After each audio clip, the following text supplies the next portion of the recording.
si j'avais envie de me suicider, si j'y pensais vraiment, je serais bien embêté. Je ne sais pas où m'acheter un fusil ou un pistolet. Je ne sais pas. J'ai peur que si j'avale trop de trucs, je finisse par avoir par être malade pendant 3 ou 4 jours. Je ne sais pas où acheter du plastique pour me faire sauter. J'ai peur, si je me jette par la fenêtre du 5e étage, d'avoir mal, de pas bien tomber et d'avoir mal. Et ensuite d'être handicapé. Donc je serais très embêté. L'endroit où j'irais le plus facilement, si j'avais envie, ça serait de trouver un endroit où je suis motivé, disons politiquement, en tant que militant, et de faire une action suicide, car je serais sûr qu'on me tuerait là. Antoine Debac, bonsoir. Bonsoir. Alors nous venons de voir Jean-Luc Godard, c'était en 2004 dans un entretien avec Alain Fleischer, extrait de ce DVD, morceau de conversation avec Jean-Luc Godard aux éditions Montparnasse. Alors, en ce qui concerne Godard, maintenant, aujourd'hui, il a 80 ans. Hein, il vit un peu comme un ermite, enfin il va les avoir en décembre prochain. Décembre. Et un peu de mystère, on va peut-être même au Festival de Cannes voir sa dernière œuvre, Socialisme. On ne sait pas très bien où on en est, je ne sais pas ce qu'il en est. Si vous avez des... Il sera à Cannes et même peut-être, même sûrement dans les salles françaises, en tout cas un certain nombre de salles françaises dans la foulée. En mi-mai, on va avoir les dernières nouvelles de Godard. Oui. D'accord, on en a en tout cas beaucoup dans votre dernier ouvrage. Vous êtes historien, critique d'art et vous publiez Godard, une biographie qui est déjà très bien placée dans les classements. Il y a un grand intérêt à la C'est un peu une surprise. Enfin, pour moi, c'est un peu une surprise. Ah oui, je me demandais comment le public allait pouvoir réagir. Et c'est vrai que c'est une très bonne nouvelle que le livre marche plutôt. Ouais. Alors, vous allez nous parler de votre passion pour Jean-Luc Godard. Godard est un enfant bien né, on pourrait dire. C'est un enfant de la grande bourgeoisie, ce qu'on appelle la haute société protestante, les Monod, qui est une des grandes familles intellectuelles. Il a eu tout dans le berceau, la culture, la richesse, le sport. Oui, alors, homme, on l'a vu, très sportif, très cultivé, parce que comme une revanche, hein, parce qu'il n'a pas des diplômes, mais il lit énormément. Disons que Godard a une culture assez classique, c'est-à-dire la lecture, la peinture aussi. Il a même, ça c'est un peu un des scoops de la biographie, je montre 3 ou 4 des toiles. À 18 ans, Godard a vraiment pensé être peintre, se lancer dans cette carrière-là, parce que dans sa famille, ça compte. Ce qui compte pas, par contre, dans la famille, c'est le cinéma. Et c'est lui, disons, à partir de 16-17 ans, il va plonger dans le cinéma. Et ça, c'est quelque chose qui va, d'une certaine manière, faire un peu rupture dans sa famille et marquer un premier basculement vers une autre manière d'être, une autre culture qui s'accompagne aussi chez lui du vol. Hein. C'est un jeune kleptomane. On découvre ça dans votre livre. C'est pas seulement un kleptomane, c'est un voleur. Oui, c'est une sorte de monomanie chez lui à la fin de la jeunesse et je dirais dans toutes les années comme ça un peu de misère qui traverse autour de 20 ans quand il est tout seul à Paris. Et par ailleurs, ça peut aussi lui jouer des tours parce que, notamment, il a volé à son grand-père, donc Julien Monod, les éditions rares de Paul Valéry. Paul Valéry était le grand ami de Monod, donc, et il l'a revendu à la librairie d'en face. Et donc, voilà. Donc Julien Monod s'en est aperçu assez vite et c'est vraiment une forme d'exclusion du cercle familial. Et donc, il a eu cette idée d'aller faire sa vie ailleurs. Et donc, il a été le chercher et il monte à l'assaut du cinéma. Et ça, c'est toutes les années 50 au Cahier du cinéma. Les 50, Cahier du cinéma, c'est un grand moment de l'histoire de Jean-Luc Godard.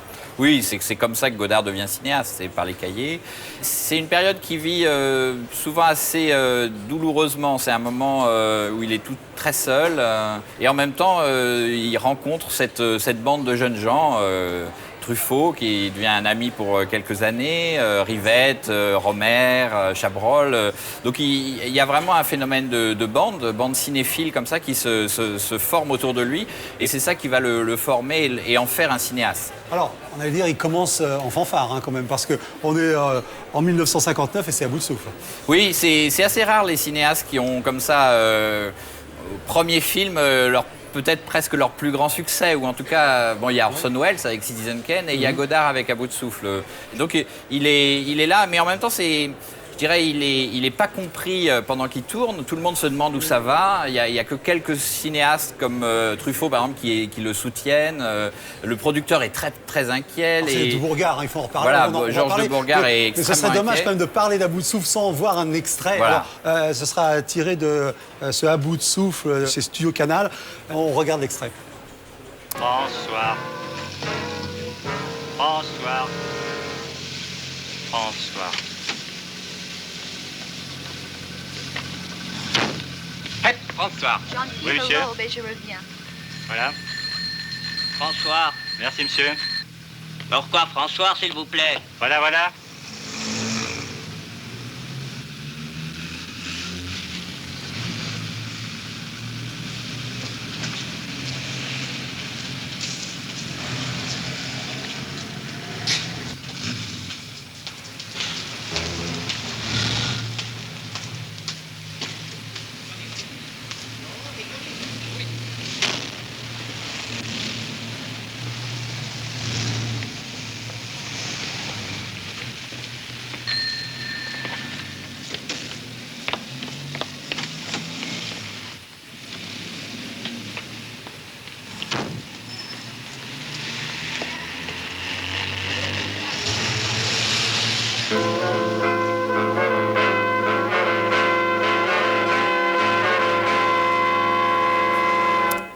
Alors donc, vous avez parlé des rapports Truffaut-Godard. D'abord, ça va, À bout de souffle, c'est une idée. C'est sur une idée de Truffaut. Et ces deux films, Les 400 coups et À bout de souffle, fondent à la nouvelle vague. Oui, je pense qu'il faut bien se remettre dans ce moment-là. Les films font à la fois, je dirais, surtout pour À bout de souffle, font scandale, mais en même temps, c'est un succès de curiosité. Tout le monde veut voir À bout de souffle pour savoir ce que pense la jeunesse. C'est un succès. Ensuite, Godard va enchaîner par plusieurs films qui vont être... Après, c'est Anna Karina, c'est l'époque. Voilà. C'est cette époque-là. Alors, c'est à la fois une histoire d'amour, une rencontre. Elle est très très jeune, une histoire en même temps douloureuse, et en même temps, c'est une sorte d'égérie, puisqu'elle va être l'héroïne de ses films par la suite. Oui, Godard rencontre Anna Karina en faisant des castings, comme on dit aujourd'hui, sur Le Petit Soldat. Godard est un amoureux un peu transi, un peu timide. Il a mis plusieurs mois à se déclarer. Et puis voilà, à un moment, c'est sur le tournage du film même, à Lausanne, cela se fait. Et donc, Godard rêvait de ça, de mettre en scène une sorte de couple mythique. C'est quelque chose qui est assez commun, évidemment. C'est un rêve assez banal de cinéaste, mais que lui mène peut-être encore plus loin que les autres. Oui, quoi. et même presque de façon tragique, parce que tous les deux se sont presque suicidés mutuellement à une époque. Bah, disons que il y a eu aussi des moments très douloureux dans ce couple, la perte d'un enfant. La perte d'un enfant, c'est très violent, on va vous le raconter, c'est sanglant. Donc il y a eu quelques mois de bonheur et ensuite quelques mois de couple un peu à la dérive, ou avec des tentatives de suicide effectivement assez nombreuses. Et je pense que c'est aussi quelque chose qui explique le cinéma de Godard. Alors dans votre biographie, on voit quelque chose aussi, c'est son regard à propos du mépris qu'avec Brigitte Bardot en 63. Son regard sur Brigitte Bardot est pour le moins sévère. C'est sûr que Godard, à la fois, a toujours voulu travailler avec des vedettes. Donc, il a sollicité Bardot, qui était tout à fait ravi. Mais c'est sûr que le regard de Godard sur Bardot est tout à fait, je dirais, démystificateur. En même temps, c'est quand même le plus grand film de Bardot. Oui, absolument. Je vous cite, elle est moche, et ses seins dégringolent, c'est pas possible. J'ai été trompé sur la marchandise, c'est ce qu'il dit, quoi. Oui, Godard il y avait un côté assez macho et misogyne, oui, dans ses phrases un peu provocatrices comme ça. Mais c'est vrai qu'il a filmé comme Bardot. Il voulait surtout pas qu'elle joue. Et Godard est toujours comme ça avec les vedettes. Hein. Il a filmé de la même manière Delon, Depardieu, toujours pareil. Il y a eu Pierrot le Fou. Alors Pierrot le Fou, c'est un grand moment. Ça, c'était aussi un de ses grands films. Je pense que c'est le film qui fait un peu basculer Godard. Je dirais à la fois de droite à gauche, hein, puisque c'est le moment où il y a une vraie rencontre entre Godard et une nouvelle génération de jeunes gens qui montent au milieu des années 60 et qui sont des jeunes gens qui vont beaucoup plus s'engager, par exemple, politiquement. Donc le film est un pamphlet aussi contre De Gaulle, un pamphlet contre le pouvoir en place. C'est le film qui va un peu rester comme la marque vraiment formelle un petit peu du cinéma de Godard. Alors, ces années politiques, comment on peut les caractériser? Bien sûr, il y a mai 68 dans tout ça, et il y a aussi ce mariage avec Anne Wiazemski qui est peut-être aussi important. Cette femme est importante dans son basculement. Tout à fait. Il était fasciné aussi parce que c'était la petite fille de François Mauriac, évidemment. Lui est flatté aussi, là. Cette culture classique qu'il a toujours vénérée. Et en même temps, Wiazemski va vraiment participer avec Godard à ce virage politique. Il est à ce moment-là la principale vedette de la culture française. C'est vraiment la star, il est partout, en une de tous les magazines. Et pour Godard, il a une sorte de profond dégoût de lui-même à ce moment-là.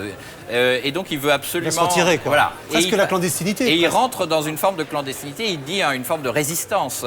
Le mythe de la résistance, de la clandestinité. Il considère que la France est occupée par les pouvoirs de l'argent, les pouvoirs de gaullistes. Et donc il s'engage dans je dirais, dans ce qui pourrait être le plus extrême, dans l'extrême de la gauche de l'époque, surtout qui est une époque à la fois très dure. D'engagement aussi, grand engagement pour la Palestine. C'est très important, cette période d'engagement palestinien. Bon, c'est quelque chose qui touche toute l'extrême gauche de l'époque. Après la guerre des 6 jours, il y a vraiment un renversement de l'image de l'État d'Israël qui fait que beaucoup d'intellectuels de gauche, d'artistes de gauche s'engagent pour la Palestine, pour les Palestiniens. Godard le fait. Il va tourner un film pendant quelques mois là-bas, dans les camps d'entraînement palestinien, en Jordanie, au Liban.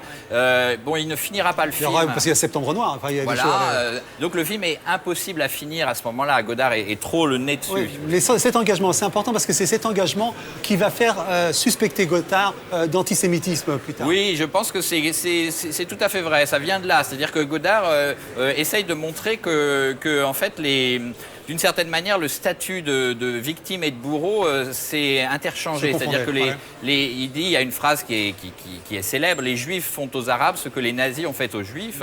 C'est une phrase qui est typique de ce moment-là. Godard adore la provocation, évidemment. Il est dans cette culture-là. Et donc, il y a parfois des petits dérapages verbaux. Mais je pense que Godard est beaucoup plus fidèle à une position clairement idéologique qu'à des dérapages antisémites. Alors, une personne importante jusqu'à aujourd'hui, c'est Anne-Marie Miéville, sa dernière compagne, qui elle aussi lui fait prendre un autre type d'orientation. Qu'est-ce que c'est que le Godard d'aujourd'hui avec Anne-Marie Miéville? D'abord, la rencontre avec Miéville est importante, effectivement, au début des années 70. C'est aussi un moment où Godard est complètement isolé.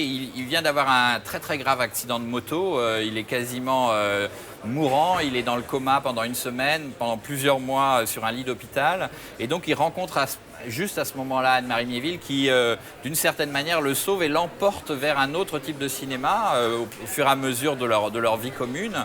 Et puis, dernière période, il casse tout de nouveau. Et ça, c'est quelque chose que, à partir de la fin des années 80, il casse aussi bien les films qu'il est en train de faire, comme King Lear, comme Soigne ta droite, qui sont films quasiment invisibles par le public. Et Nouvelle Vague avec Delon, ça se situe comment? Alors Nouvelle Vague, c'est justement essayer de relancer une autre veine beaucoup plus mélodique, musicale, sur laquelle il va construire ses films jusqu'au prochain, Socialisme, qui est sûrement dans cette veine-là, qui est une veine aussi très historique. L'histoire a beaucoup d'importance, notamment dans toutes les histoires du cinéma. Et ça, c'est quelque chose de très important. Godard a toujours été une sorte de radar qui capte les signes du présent. Donc vous voulez dire que Godard a de l'avenir? Oui, je pense qu'en tout cas, il est au présent. Et ça, c'est quelque chose d'important. Et je pense que c'est comme ça qu'on peut le définir. Godard, c'est un homme du présent. Alors, on sent votre passion. On la retrouvera dans Antoine Debac chez Grasset. Godard, une biographie déjà très très bien classée dans ces listes de best-sellers. Il y a déjà une belle performance. Bien sûr, tout revoir de Godard est particulièrement à bout de souffle, on en a parlé dans cette édition chez Studio Canal. Et puis écouter et voir Godard dans ces morceaux de conversation avec Jean-Luc Godard, filmés par Alain Fleischer. C'est chez Montparnasse Édition. Antoine Debac, bonsoir et merci. Merci.